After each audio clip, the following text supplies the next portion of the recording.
தொகுதி முக்கியம் கிடையாது, உங்களுடைய கோரிக்கை மட்டும் தான் முக்கியம். தொகுதி முக்கியத்தை விட எங்களுக்கு கோரிக்கை முக்கியம்.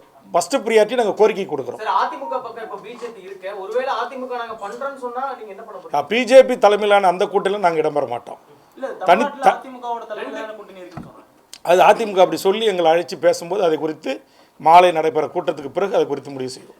கடந்த வாரம் விருப்பமனு பெற்றிருக்கீங்க தமிழ்நாடு முழுவதும், அது தலித்துக்கான அடையாளமா பார்க்கலாமா? ஆமாம், 234 தொகுதியிலும் சுமார் கிட்டத்தட்ட 1200க்கும் மேற்பட்ட மனுக்கள் வரப்பட்டிருக்கின்றன.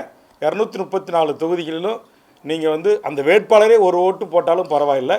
அது 1 ஓட்டோ 100 ஓட்டோ 200 ஓட்டோ 500 ஓட்டோ 1000 ஓட்டோ அதை பற்றி கவலை இல்லை.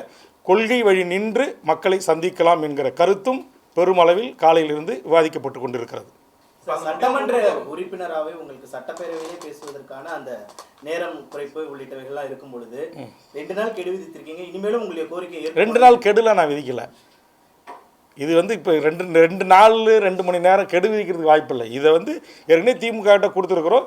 திமுக நாங்கள் முதலமைச்சருடைய கவனத்துக்கு எடுத்து சென்று உங்களுக்கு பதில் சொல்லுகிறோம் என்று சொல்லியிருக்கிறார்கள். இன்று வரையில் அதற்கான பதில் எங்களுக்கு கிடைக்கப்படவில்லை.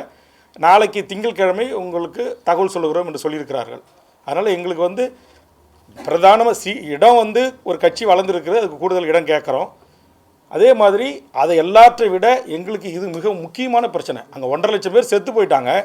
அங்கே இனப்படுகொலை ஆயிருக்கு அந்த நாட்டில். கடந்த காலத்தில் அதிமுக ஒரு தீர்மானத்தை நிறைவேற்றி இந்திய அரசுக்கு ஒரு அழுத்தம் கொடுத்துருக்கு. அதே தீர்மானத்தை திமுக அரசு ஏற்றி ஒன்றிய அரசுக்கு ஒரு அழுத்தம் கொடுப்பதற்கு ஏன் முன்வர மாட்டேன்றாங்க? தமிழ்நாட்டு வேலை தமிழ்நாட்டில் இருக்கிற தமிழர்களுக்கே கிடைப்பதை உறுதி செய்கிற ஒரு சட்டம் ஏற்றத்தில் என்ன அவங்களுக்கு சிக்கல் இருக்குது? சரி, 10.5% இடஒதுக்கீட்டுக்கு உச்சநீதிமன்றம் என்ன சொன்னாங்க? டேட்டாஸ் இருக்கான்னு தான் கேட்டிருக்கிறாங்க. அதுக்கு அவர் ஆணையம் போட்டிங்க. அந்த ஆணையம் ஏன் நடைமுறைப்படுத்தலை? சரி, சாதிவாரி கணக்கெடுப்பு பாப்பா இன்றைக்கி ஒரிசாவில் நடத்திருக்கிறாங்க, தெலுங்கானாவில் நடத்திருக்காங்க, கர்நாடகாவில் நடத்திருக்காங்க, இந்தியாவில் பீகாரில் நடத்திருக்கிறாங்க. ஏன் தமிழ்நாட்டில் சாதிவாரி கணக்கெடுப்பை நடத்துவோம் திமுக அரசுன்னு ஏன் அறிவிக்க மறுக்கிறாங்க?